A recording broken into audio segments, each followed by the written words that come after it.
तो हेलो दोस्तों, आपका स्वागत है मेरे official channel SK learning point पर। तो चलिए दोस्तों शुरू करते हैं वीडियो में।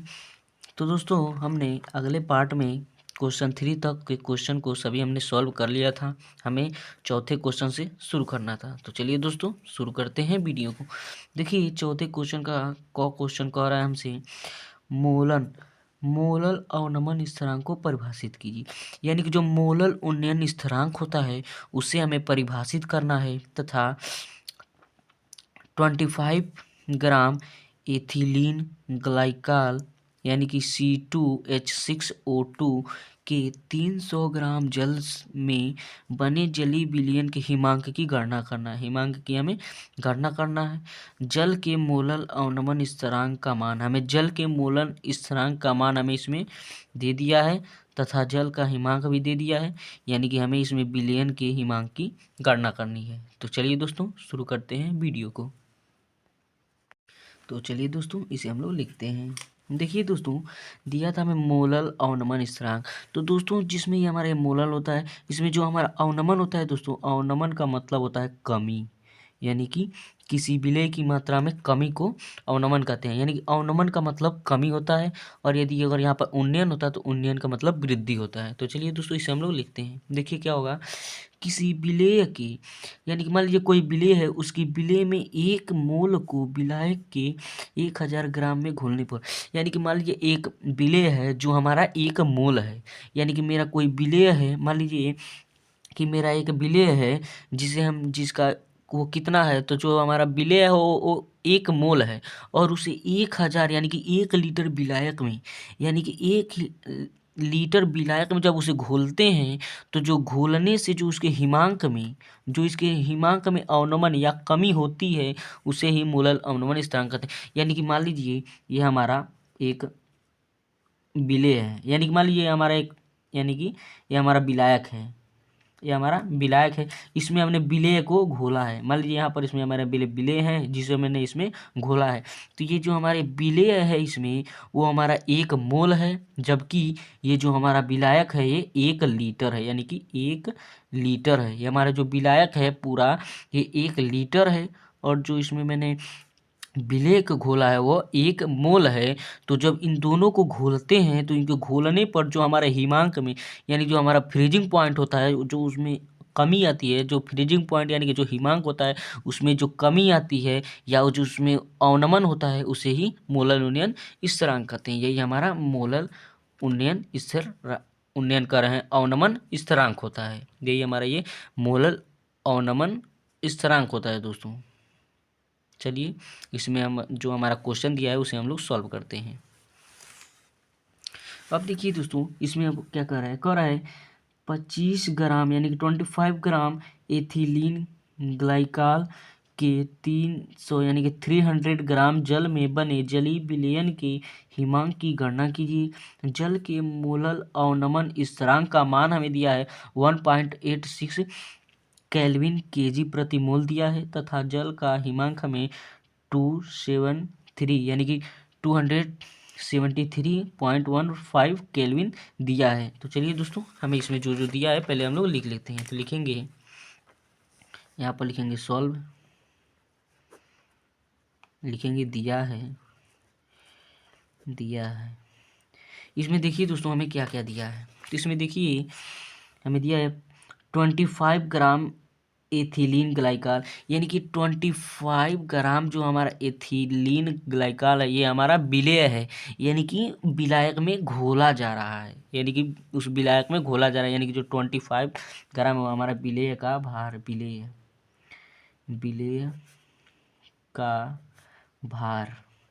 का भार हमारा 25 ग्राम, यानी कि जो विलेय का भार होता है उसे हम लोग W2 से डिनोट करते हैं, यानी कि प्रदर्शित करते हैं।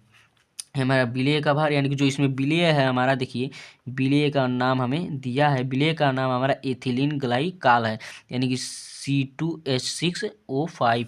तो देखिए दोस्तों ये हमारा यानी कि C2H6O2 O2, ये हमारा इसमें विलेय यानी कि जो विलेय का भार है हमारा 25 ग्राम है, यानी कि विलेय हमारा C2H6O5 है, यानी कि O2 है। इसका अब हम लोग आणविक भार निकालेंगे, तो निकालेंगे C2H6O2 का अणु भार, इसका हम लोग अणु भार निकालेंगे। तो इसका अणु भार निकालेंगे, तो चलिए दोस्तों इसका अणु भार निकालते हैं। तो देखिए कार्बन का हमारा परमाणु भार कितना होता है, 12 होता है, और इसमें कितने हैं तो 2 है, 12 गुणा 2 हो जाएगा, प्लस जो हमारा हाइड्रोजन होता है, हाइड्रोजन का 1 होता है तो 1 गुणा 6 हो जाएगा, प्लस ऑक्सीजन का हमारा 16 होता है तो 16 गुणे 2 हो जाएगा। देखिए ये हमारा 12 दूना 24 हो जाएगा, प्लस ये हमारा 6 ही हो जाएगा, प्लस ये 16 दूना 32 हो जाएगा। इन सबको जोड़ेंगे यानी कि 2 6 8 10 4 14, यानी कि 12 हो जाएगा, 12 का 2 हाथ से 1 बच जाएगा, 3 2 5 1 6, यानी कि 62 ग्राम प्रति मोल हो जाएगा, यानी कि 62 ग्राम प्रति मोल ये हमारा इसका अणु भार आ जाएगा। अब देखिए इसमें आगे क्या कर रहा है, आगे इसमें हमें कह रहा है कि 300 ग्राम जल में, यानी कि जो हमारा जल है वो हमारा विलायक है, तो लिखेंगे विलायक का, इसमें हमें दिया है विलायक, विलायक विलायक यानी कि हमारा H2O है, विलायक H2O का भार, यानी कि विलायक का भार हमें यानी कि W1, इसे हम लोग W1 से प्रदर्शित करते हैं। ये हमारा 300 ग्राम दिया है, ये हमारा जो अणुभार होता है दोस्तों उसे हम लोग जानते हैं M2 से प्रदर्शित करते हैं इसे। अब देखिए इसमें क्या कह रहा है, अब इसमें कह रहा है जलीय से बने विलयन का हिमांक हमें ज्ञात करना है, तो लिखेंगे हमें जलीय विलयन का हिमांक हमें उसमें ज्ञात करना है, तो लिखेंगे जलीय विलयन का हिमांक, इसे हमें ज्ञात करना है। तो जो जलीय विलयन का हिमांक होता है दोस्तों उसे TF से प्रदर्शित करते हैं, इसे हमें ज्ञात करना है। अब देखिए इसमें आगे क्या कर रहा है, जल के मोलल अवनमन स्थिरांक, यानी कि जल के मोलल अवनमन स्थिरांक का मान दिया है, तो हमें इसमें दिया है जल का मोलल अवनमन स्थिरांक जो हमारा इसमें T0F जो होता है उसका मान हमें दिया हुआ है, इसमें 1 कितना दिया था 1.86 केल्विन केजी प्रति मोल, ये हमें पेपर में दिया है। अब इसमें देखिए क्या कर रहा है, इसमें दिया है जल का हिमांक भी दिया है, तो इसमें दिया है हमारा जल का हिमांक दिया है, जल का हिमांक हमें दिया है। तो जो जल का हिमांक होता है दोस्तों उस T0F से प्रदर्शित करते हैं, ये अवनमन है दोस्तों, ये अवनमन है, इसे हम लोग KF से प्रदर्शित करते हैं। ये जो दोस्तों जल का मोलल अवनमन स्थिरांक होता है इसे KF से प्रदर्शित करते हैं, गलती से लिख दिए हैं। ये देखिए जल का हिमांक जो होता है इसे T0F से प्रदर्शित करते हैं, ये हमें देखिए कितना दिया है, इसमें हमें 273.15 दिया है, 273 इंटू 15 केल्विन मान हमें इसमें दिया है। अब इसमें हमें देखिए विलयन का हिमांक हमें इसमें ज्ञात करना है, विलयन का हिमांक, तो चलिए दोस्तों इसमें विलयन के हिमांक को ज्ञात करते हैं। अब देखिए इसमें हमारा एक फार्मूला होता है,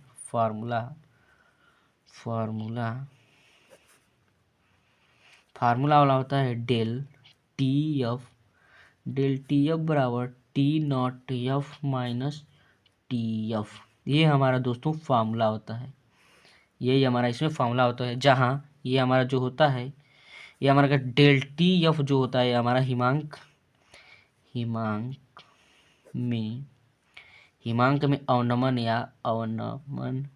ये हमारा हिमांक में अवनमन या कमी होती है, और ये जो T0F होता है दोस्तों ये जल का हिमांक होता है, ये जल का हिमांक होता है, और ये जो TF होता है दोस्तों ये हमारा विलयन का हिमांक होता है। इसे आप लोग अच्छे से नोट डाउन करते रहिएगा। देखिए ये जो हमारा TF यानी कि डेल TF जो होता है वो हिमांक में अवनमन होता है, जबकि जो टी नॉट एफ होता है वो जल का हमारा हिमांक होता है, यानी कि H2O यानी कि जल का हिमांक होता है, और जो हमारी जो TF होता है ये हमारा बिलियन का हिमांक होता है। इसे आप लोग अच्छे से नोट डाउन करते रहेगा। अब देखिए दोस्तों, इसमें हमें किसका मान ज्ञात करना है, इसमें देखिए TF का हमें मान ज्ञात करना है, यानी कि इसमें जलीय बिलियन का हिमांक यानी कि बिलियन का हिमांक हमें ज्ञात करना है, यानी कि TF का मान हमें ज्ञात करना है। तो देखिए इसमें हमें इसी का मान यानी कि TF का मान ज्ञात करना है। तो देखिए इसमें TF का मान हमें ज्ञात करना है, जबकि टी नॉट एफ का मान हमें दे दिया है। अब हमें डेल TF का मान हमें ज्ञात करना पड़ेगा। तो पहले जब हमें डेल TF का मान निकाल लेंगे तभी हम TF का मान निकाल पाएंगे। तो पहले चलिए TF का मान ज्ञात करते हैं। तो TF के मान निकालने के लिए दोस्तों हमारा एक फार्मूला होता है, उसे भी हमें लिखना पड़ेगा। तो चलिए इसको हम लोग लिखते हैं। तो हमारा डेल TF बराबर होता है, डेल TF बराबर 100 करें 1000 गुणे KF गुणे W2 अपान M2 गुणे W2। ये हम W1 होगा, क्योंकि W2 ऑलरेडी लिख दिए हैं, ये हमारा W1 होगा। ये हमारा इसमें फॉर्मूला होता है, यानी कि डेल के एफ का मान हमें ज्ञात करने के लिए ये हमारा फॉर्मूला होता है 1000 इंटू KF इंटू W2 अपान M2 इंटू W1। ये हमारा यानी कि इसमें फॉर्मूला होता है। तो इसमें हम लोग मान निकालेंगे, तो हमारा डेल TF बराबर हो जाएगा 1000 इंटू KF का मान देखिए दोस्तों, यहाँ पर हमारा KF का मान देखिए 1.86, यानी कि यहाँ पर देखिए KF का मान 1.86 है। KF का मान 1.86 इंटू W2 का मान देखिए यहाँ पर 25 kg। W2 का मान यहाँ पर देखिए W2 का मान हमारे 25 kg है, यानी कि 25 ग्राम है, सॉरी 25 हो जाएगा। अपान देखिए M2 का मान देखिए यहाँ पर M2 का मान यानी कि 62 हो जाएगा गुणे ये देखिए, यानी कि W1 का मान देखिए यहाँ पर W1 का मान हमारा 300 है, यहाँ पर 300 लिख देंगे। ये देखिए 2 जीरो से 2 जीरो ख़त्म हो जाएगा। अब देखिए ये हमारा डेल TF बराबर ये 10 है, जब इसमें 10 से गुणा करेंगे यानी कि 10 इसमें गुणा करेंगे तो जो हमारा दशमलव होगा एक अंक तक घसक जाएगा, तो ये हमारा 18.6 हो जाएगा गुणे ये 25 हो जाएगा। ये अपान हमारा 62 गुणा 3 हो जाएगा। अब देखिए ये 3 से इसे काटेंगे, तो देखिए 3 से काटेंगे इसी तरह 3 छक्के 18 हो जाएगा, 0.6 है तो 3 दूना 6 हो जाएगा।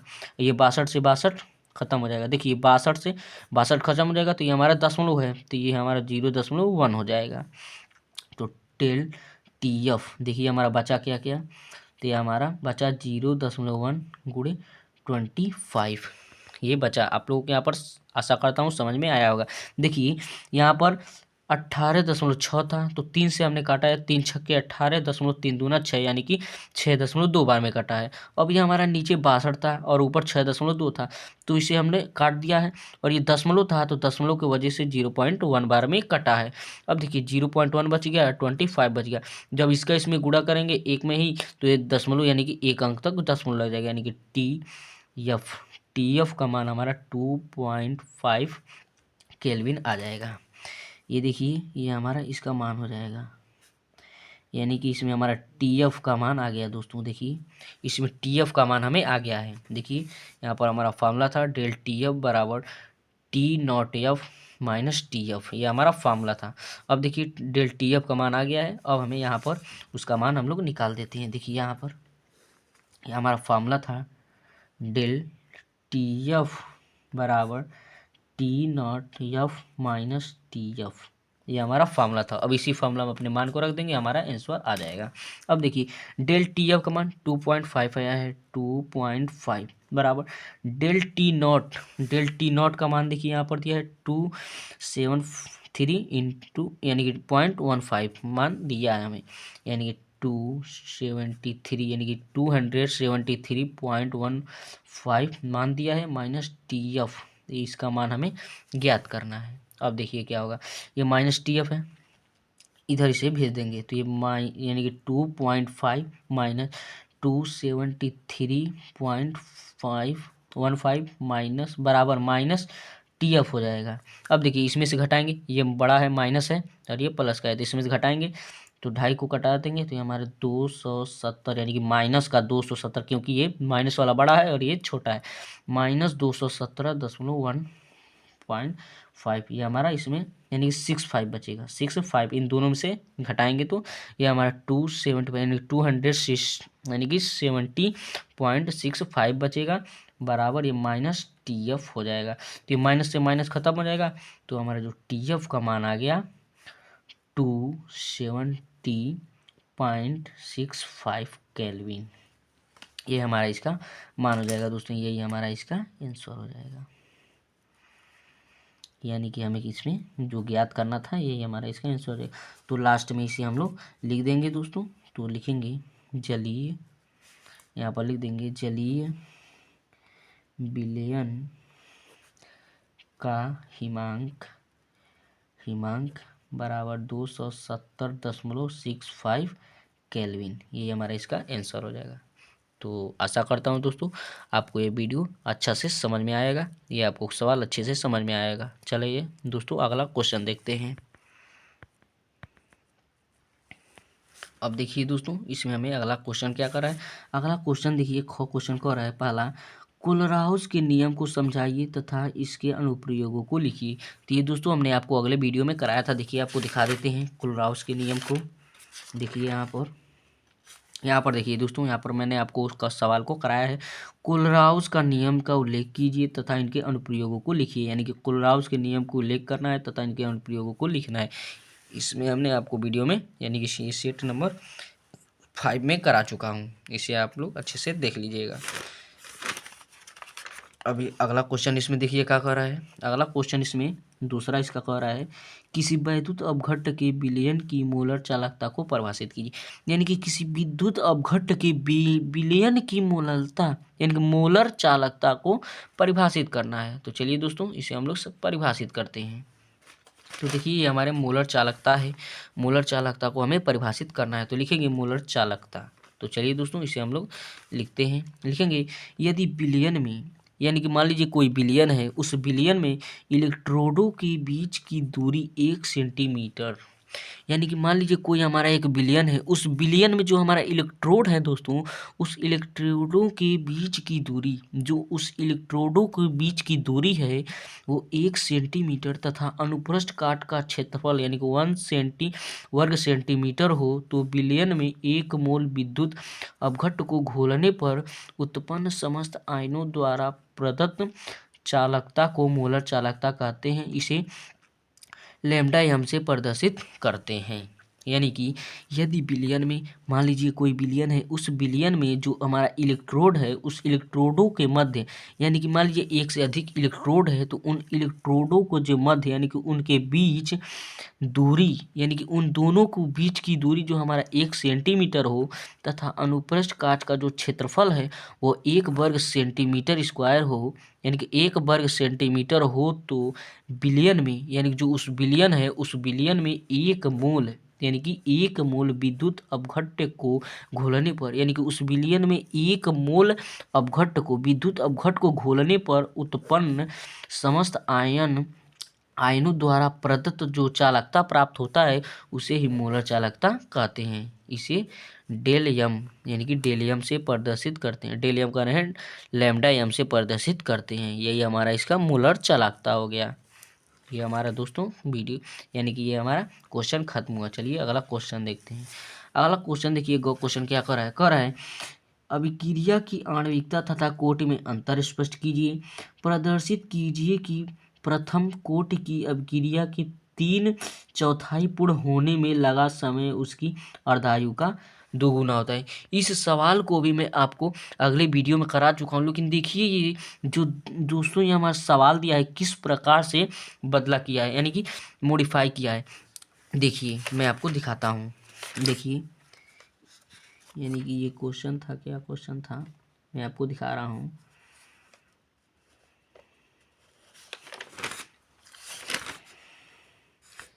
देखिए दोस्तों यहाँ पर देखिए यहाँ पर देखिए चौथे क्वेश्चन का क्वेश्चन यानी कि ये हमारा यानी कि चौथे सेट का है, चौथे सेट का ये हमारा क्वेश्चन है। देखिए इसमें किस तरह दिया है, इसमें दिया है किसी प्रथम कोट की अपक्रिया के लिए सिद्ध कीजिए कि 3/4 अपक्रिया को पूर्ण करने में लगा समय उसकी अर्ध आयुकाल का दोगुना होता है। और ठीक उसी प्रकार इसमें हमें देखिए क्या कह रहा है, इसमें कह रहा है अपक्रिया की आणविकता तथा कोटि में अंतर कीजिए, इसे तो हमने आपको कराया है। अब देखिए इसमें क्या कर रहा है, हमारा इस सवाल क्या कर रहा है, प्रदर्शित कीजिए कि प्रथम कोट की अपक्रिया के 3/4 यानी कि 3/4 जो होता है वो हमारा 3/4 ही होता है, पूर्ण होने में लगा समय अर्ध आयु का 2 गुना होता है। सेम वही सवाल देखिए किस प्रकार से मॉडिफाई करके दिया है। इसी तरह आप लोग फंस जाते हैं, यानी कि परीक्षा में हम लोग फंस जाते हैं कि ये सवाल किस तरह दिया है किस तरह नहीं। ये देखिए सेम वही क्वेश्चन है, बस इसमें हिंदी में दिया है 3/4 और इसमें 3/4 दिया है। सेम वही क्वेश्चन है और उसे केवल मॉडिफाई कर दिया। सेम वही क्वेश्चन है दोस्तों।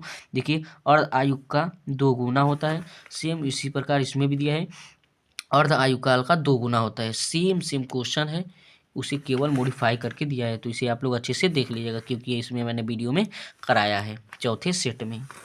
अब देखिए अगला क्वेश्चन क्या कर रहा है, अगला क्वेश्चन क्वेश्चन देखिए क्या कर रहा है। पहला इसमें कह रहा है लेंथेनाइड संकुचन को कारण सहित समझाइए या इस सहित स्पष्ट कीजिए, यानी कि इसमें हमें लेंथेनाइड संकुचन को कारण सहित समझाना है। चलिए दोस्तों उसे हम लोग लिखते हैं। तो चलिए दोस्तों देखिए ये हमारा हमारा ये लेंथेनाइड संकोचन है। तो लिखेंगे आवेश बढ़ने के कारण, यानी कि आवेश में वृद्धि होने के कारण या बढ़ने के कारण जो हमारा लिथियम पर परमाणविक तथा आयनिक त्रिज्या में कमी आती है, यह लक्षण लेंथेनाइड संकुचन कहलाता है। यानी कि यह संकुचन F इलेक्ट्रॉनों के दुर्बल परिरक्षण प्रभाव के कारण होता है।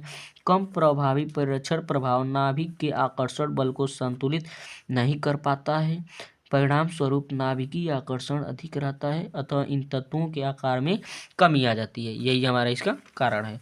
अब देखिए इसमें दूसरा क्या कर रहा है, दूसरा क्वेश्चन कर रहा है Zn2+ लवण सफ़ेद होते हैं जबकि Cu2+ लवण नीले रंग के होते हैं, क्यों? इसका हमें कारण बताता है कि क्यों Zn2+ जो होता है वो सफ़ेद होता है तथा Cu2 जो प्लस होता है वो हमारा नीले रंग का होता है, क्यों? इसी को हमें लिखना है। तो चलिए दोस्तों इसे हम लोग लिखते हैं। ये देखिए दोस्तों क्या होगा, लिखेंगे Zn2+ का इलेक्ट्रॉनिक विन्यास, यानी जो हमारा Zn2+ होता है उसका इलेक्ट्रॉनिक विन्यास जो लास्ट का होता है वो 3D10 होता है, 3D10 होता है। तो डी कक्षकों के पूर्ण या रिक्त होने पर, यानी जो हमारा डी कक्षक होता है उसे पूर्ण या रिक्त होने पर आयन रंगहीन होते हैं। यानी कि जो हमारा डी कक्षक होता है यदि या तो वो डी कक्षक पूरा भरा हो, तो देखिए डी में जो हमारा डी होता है उसमें अधिकतम 10 इलेक्ट्रॉन होते हैं। तो ये जो अगर 10 इलेक्ट्रॉन भर गया पूरा का पूरा तो भी ये रंगहीन हो जाएगा या उदासीन हो जाएगा। और यदि डी कक्षक में कोई भी इलेक्ट्रॉन न भरे, 0 इलेक्ट्रॉन हो, तो भी हमारा रंगहीन होगा या उदासीन होगा, क्योंकि अयुग्मित इलेक्ट्रॉनों की अनुपस्थिति के कारण जो हमारा अयुग्मित इलेक्ट्रॉन होता है उनकी अनुपस्थिति के कारण ये डी संक्रमण नहीं दर्शाते हैं। जब उसमें अयुग्मित इलेक्ट्रॉन नहीं रहता है तो उसमें डी संक्रमण नहीं दर्शाते हैं। इसलिए Cu2 यानी कि Cu2+ का विन्यास 3D9 है अयुग्मित इलेक्ट्रॉन की उपस्थिति के कारण। यानी कि जो हमारा 3D9 है यानी कि Cu2+ जो उसका इलेक्ट्रॉनिक विन्यास है दोस्तों उसमें 3D9 है, इसमें की यानी कि इसमें जो हमारा है अयुग्मित इलेक्ट्रॉन उपस्थित है। इसमें इलेक्ट्रॉनों की उपस्थिति के कारण डी संक्रमण होने से इसके लक्षण नीले रंग के हो जाते हैं। यानी कि जो हमारा Cu2+ है उसमें 3D9 है, यानी कि उसमें अयुग्मित इलेक्ट्रॉनों की संख्या है, जबकि हमारा जो 3D10 यानी कि Zn2+ है उसमें इलेक्ट्रॉनों की यानी कि अयुग्मित इलेक्ट्रॉन नहीं है, क्योंकि इसमें इलेक्ट्रॉन भरे हुए हैं, इसलिए यह इस प्रकार से होता है। चलिए दोस्तों अगला क्वेश्चन देखते हैं। तो देखिए दोस्तों हमारा अगला क्वेश्चन क्या कह रहा है, अगला क्वेश्चन देखिए हमारा 5वां का क्वेश्चन कह रहा है। पहला सीसा संचायक बैटरी की डिस्चार्ज होते समय होने वाली सेल अपक्रियाओं को लिखिए। यानी जो सीसा संचायक जो हमारा बैटरी डिस्चार्ज होती है उस समय होने वाली सेल अपक्रियाओं को लिखना है। तो चलिए दोस्तों इसे हम लोग लिखते हैं। तो देखिए दोस्तों, जो सीसा संचायक सेल होता है उसमें हमारा जो अपक्रिया होती है Pb plus PbO2 plus 2H2SO4 यानी कि सल्फ्यूरिक अम्ल के साथ जब कराते हैं अपक्रिया, निरावेशन कराते हैं, तो 2PbSO4 यानी कि PbSO4 बनता है प्लस H2 यानी कि जल बनता है। यानी कि ये जो हमारा Pb होता है दोस्तों, ये हमारा लेड होता है यानी कि सीसा होता है। यानी कि इसमें लेड सल्फेट बनता है, यानी कि लेड सल्फेट बनता है और H2O का निर्माण होता है। चलिए इसे हम लोग लिखते हैं। तो देखिए दोस्तों, ये हमारा संचायक, तो लिखेंगे संचायक यानी कि सीसा संचायक सेल में 38% यानी कि सल्फ्यूरिक अम्ल यानी कि H2SO4 का विलयन विद्युत अपघट्य का कार्य करता है। बैटरी का प्रयोग के दौरान बैटरी ऊर्जा देती है, इस समय H2SO4 प्रयुक्त होता है, अतः H2SO4 की सांद्रता घटती है, जिसके फलस्वरूप H2SO4 का घनत्व से घटना प्रारंभ हो जाती है। जब यह 1.20 ग्राम प्रति सेंटीमीटर क्यूब यानी कि ग्राम प्रति सेंटीमीटर क्यूब से नीचे पहुंचता है तो बैटरी को पुनः आवेशित करने की आवश्यकता होती है। यही हमारा सीसा संचायक सेल था। चलिए दोस्तों अगला क्वेश्चन देखते हैं। अब देखिए इसमें अगला क्वेश्चन कह रहा है निम्नलिखित सेल के विद्युत वाहक बल की गणना कीजिए। तो इसे हमने इस अपक्रिया को हमने अगले क्वेश्चन में भी कराया था, यानी कि जो विद्युत वाहक बल ज्ञात करना है इसे हमने आपको करा दिया है अगले पार्ट में।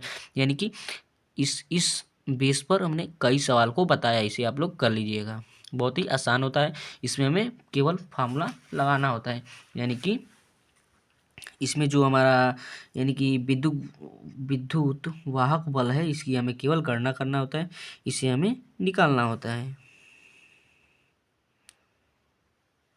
तो इसमें हमने आपको अगले सवाल में भी कई बार बता चुका हूँ। चलिए अब ख वाले क्वेश्चन को देखते हैं। चलिए दोस्तों इसे हम लोग लगाते हैं। देखिए क्या कर रहा है, किसी अभिक्रिया के वेग पर यानी कि किसी अभिक्रिया के वेग पर उत्प्रेरक का क्या प्रभाव पड़ता है। यानी कि कोई जब अभिक्रिया होती है तो उसमें उत्प्रेरक का क्या प्रभाव पड़ता है। एक प्रथम कोट की अभिक्रिया 50 मिनट में 40% पूर्ण होती है। अभिक्रिया के 80% पूर्ण होने में लगने वाले समय की गणना कीजिए। दिया है log 2 प्लस का मान हमें यानी कि log 2 का मान हमें दिया है 0.3010 तथा log 6 का मान 0.7782 हमें दिया है। चलिए दोस्तों इसे हम लोग सॉल्व करते हैं। तो चलिए दोस्तों इसे हम लोग लिखते हैं। तो देखिए दोस्तों हमें पहले कह रहा है किसी अभिक्रिया के वेग पर उत्प्रेरक का क्या प्रभाव होता है। यानी कि जो हमारे उत्प्रेरक होते हैं दोस्तों, वे किसी भी अभिक्रिया को कराने की क्षमता रखते हैं। यानी कि किसी भी अभिक्रिया को कराने में जो अहम भूमिका निभाते हैं वो हमारे उत्प्रेरक ही निभाते हैं। यानी कि इससे हम सीधे सीधे कह सकते हैं कि जो हमारे उत्प्रेरक होते हैं वो अभिक्रिया के दर को बढ़ा देते हैं। यही हमारा इसका आंसर हो जाएगा कि क्या प्रभाव पड़ता है। यानी कि अभिक्रिया के वेग पर उत्प्रेरक का क्या प्रभाव होता है। तो लिखेंगे अभिक्रिया के वेग पर जो हमारे उत्प्रेरक होते हैं वे यानी कि अभिक्रिया के वेग की दर को बढ़ा देते हैं। यानी कि जो उत्प्रेरक होते हैं वो अभिक्रिया के वेग की दर को बढ़ा देते हैं, यानी कि अभिक्रिया को कराने में सक्षम होते हैं, अभिक्रिया को तेजी से कराते हैं। यही हमारा उत्प्रेरक का प्रभाव हो गया। चलिए हम अपने सवाल पर चलते हैं।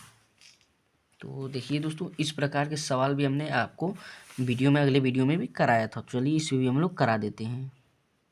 इसमें पहले देखिए कह रहा है एक प्रथम कोट की अभिक्रिया 50 मिनट में 40% पूर्ण होती है। तो पहले हम लोग लिखेंगे 40% पूर्ण होती है। पहले 40% पर निकालेंगे। तो इसमें हमारा जो फार्मूला होता है, फार्मूला इसमें हम लोग यूज करते हैं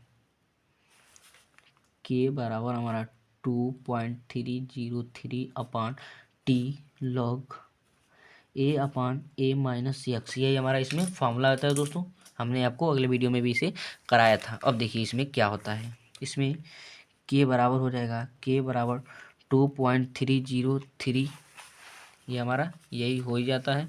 और टी टी का मान इसमें देखिए क्या कह रहा है, टी का मान हमें कह रहा है 50, देखिए यहाँ पर, यानी कि 50 मिनट में 40% पूर्णता। इसमें हमें टाइम का मान हमें दे दिया है 50 मिनट, यानी कि इसमें हमारा टी का मान 50 हो जाएगा। इसमें देखिए लॉग लॉग, यानी कि ये जो हमारा प्रारंभिक सांद्रता है, प्रारंभिक सांद्रता का मान हम 100 मान लेंगे, ये हमारा 100 होता है, ये हमारा 100 माइनस ये हमारा 40% पूर्ण हो रही है, यानी कि 40% पूर्ण हुई है, तो ये हमारा 40%। यक्स का मान जो होता है वो हमारा दर होता है कि कितने परसेंट अपक्रिया पूर्ण हो रही है, तो ये हमारा हो जाएगा के बराबर 2.303 अपान 50, ये लॉग 100 अपान ये हमारा 60 हो जाएगा।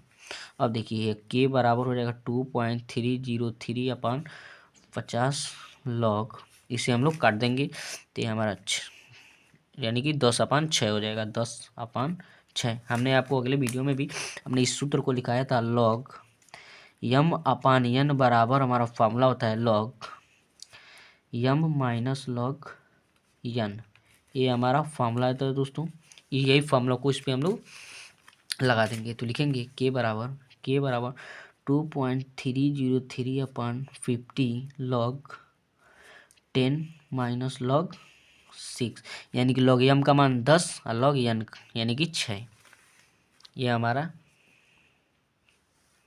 अब इसमें हम लॉग का मान रख लेंगे, तो के बराबर हमारा हो जाएगा 2.303 अपान 50 लॉग 10 का मान देखिए लॉग 10 का मान तो हम लोग दोस्तों जानते हैं, लॉग 10 का मान -1 होता है, यानी कि लॉग 10 का मान यानी कि लॉग बेस 10 का मान 1 होता है। और लॉग 6 का मान देखिए इसमें दिया था हमें, लॉग 6 का मान हमें 0.7782 दिया है, 0.7782 दिया है। अब इसमें इससे हम घटा देंगे, तो के बराबर हमारा 2.303 अपान 5 हो जाएगा, इंटू अब इसमें से हमें इसे घटा देंगे, तो ये हमारा 0.2218 हो जाएगा।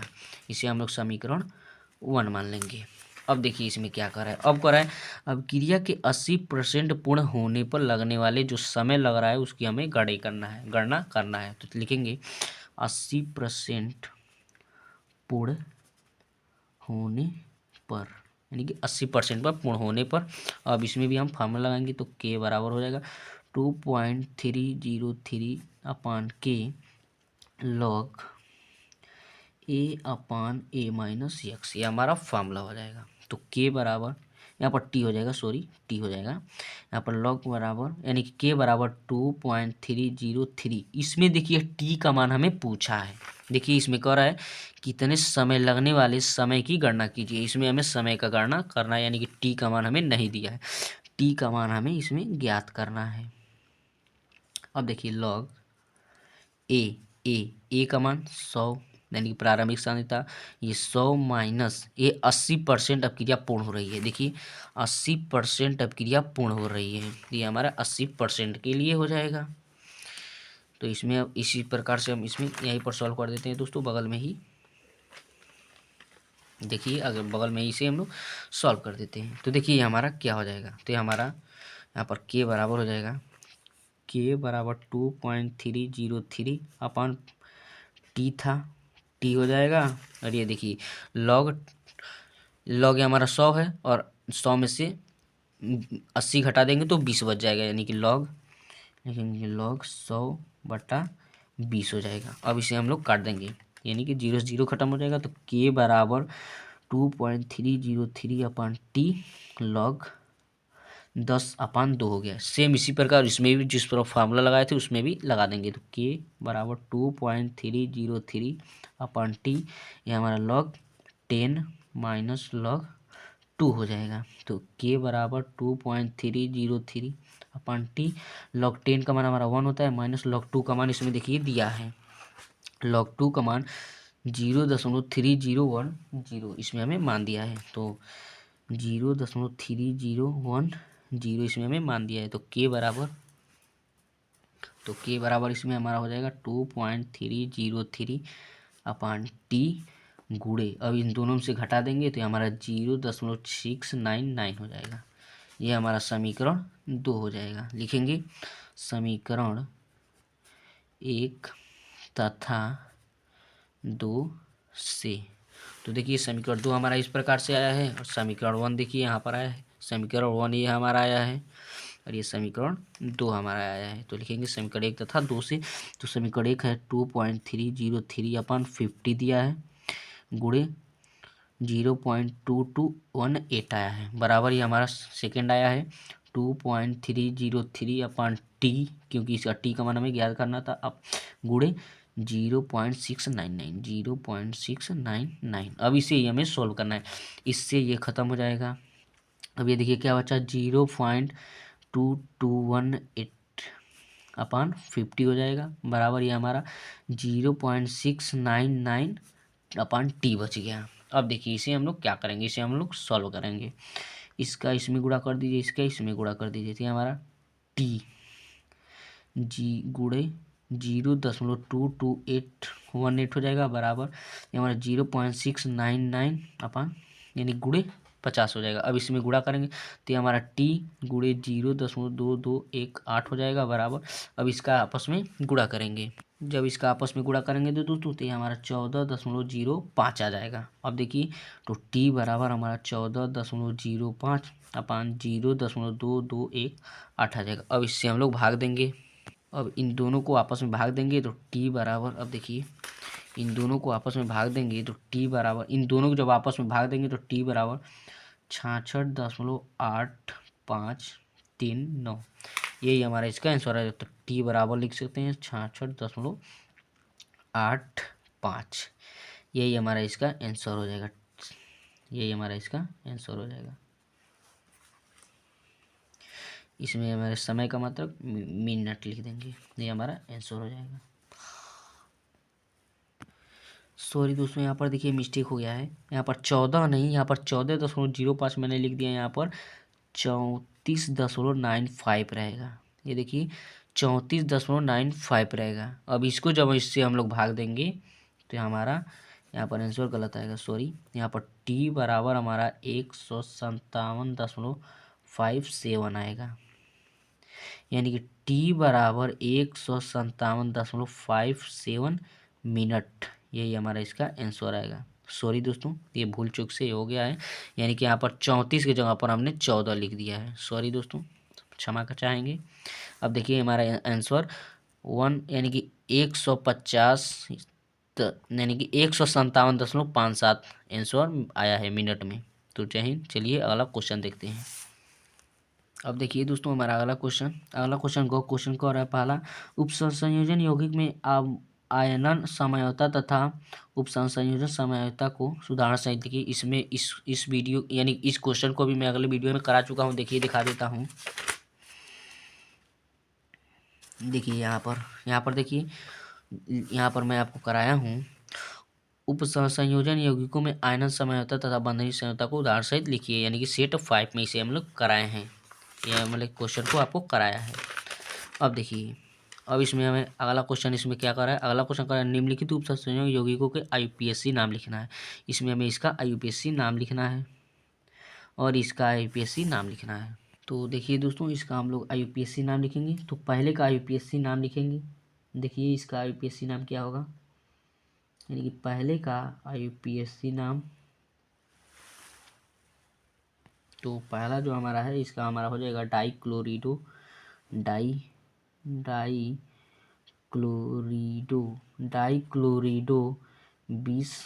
यानी कि डाईक्लोरिडो 20। इसमें हमारा एथेन -1, 2, डाईएमीन, ये हमारा कोबाल्ट यहाँ पर रोमन अंक में 3 लिख देंगे, 3 हो जाएगा। और ये हमारा क्लोराइड। देखिए इस पे जगह नहीं बच रहा, इस पे हम लोग करा देते हैं। देखिए क्या होगा, हम पेज पे आपको करा देते हैं। इसका हमारा IUPAC नाम, यानी कि पहले का ओ का IUPAC नाम हमारा हो जाएगा दोस्तों डाई मतलब 2, यानी कि 2 हमारा ईयन आया है, यानी कि ये क्लोरिडो है। तो 2 क्लोरिडो 20 का मतलब 2 बार आता है, तो 20 लगाते हैं, 20 हो जाएगा। और ये हमारा एथेन एथेन 1,2 डाई एमीन हो जाएगा, डाई एमीन, ये कोष्टक बंद कर लेंगे, कोबाल्ट और इसे हम लोग रोमन अंक में थर्ड लिख देंगे, थर्ड, ये हमारा थर्ड हो जाएगा और ये हमारा बाहर आ जाएगा क्लोराइड, ये हमारा पहले का आईपीएससी नाम हो जाएगा। अब बॉ का देखिए, बॉ का हमारा जो दूसरा है इसका हमारा आईपीएससी नाम हो जाएगा। देखिए यहाँ पर Fe4 दिया है, FeCN6 3 दिया है, तो इसका जो हमारा आईपीएससी नाम हो जाएगा वो हो जाएगा आयरन, यानी कि आयरन थर्ड। यहाँ पर देखिए 6 आया है, 6 के लिए हम लोग हेक्सा का प्रयोग करते हैं, तो हो जाएगा हेक्सा। यहाँ पर CN आया है तो CN के लिए साइनाइडो लिखते हैं, साइनाइडो, ये हमारा साइनाइडो हो जाएगा। और ये फायरेट, यानी कि Fe आया है तो ये हमारा फायरेट हो जाएगा, ये हमारा फायरेट हो जाएगा। और इसे हम लोग रोमन अंक से 2 से दर्शा देंगे, यही हमारा इसका यूपीएससी नाम हो जाएगा। चलिए अगला क्वेश्चन देखते हैं। तो देखिए दोस्तों हमारा अगला क्वेश्चन क्या कर रहा है। अगला क्वेश्चन इसमें क्वेश्चन का पहला कर रहा है, कार्बोहाइड्रेट क्या होता है, ग्लूकोज तथा फ्रक्टोज के बीच अंतर लिखिए। इसको भी हमने आपको अगले वीडियो में कराया था। देखिए यहाँ पर मैं आपको दिखा देता हूँ, देखिए यहाँ पर दोस्तों लिखे थे हमने, कार्बोहाइड्रेट को परिभाषित कीजिए तथा ग्लूकोज एवं फ्रक्टोज में विभेद लिखिए। ये यानी कि सेट 5 में हमें आपको कराया था,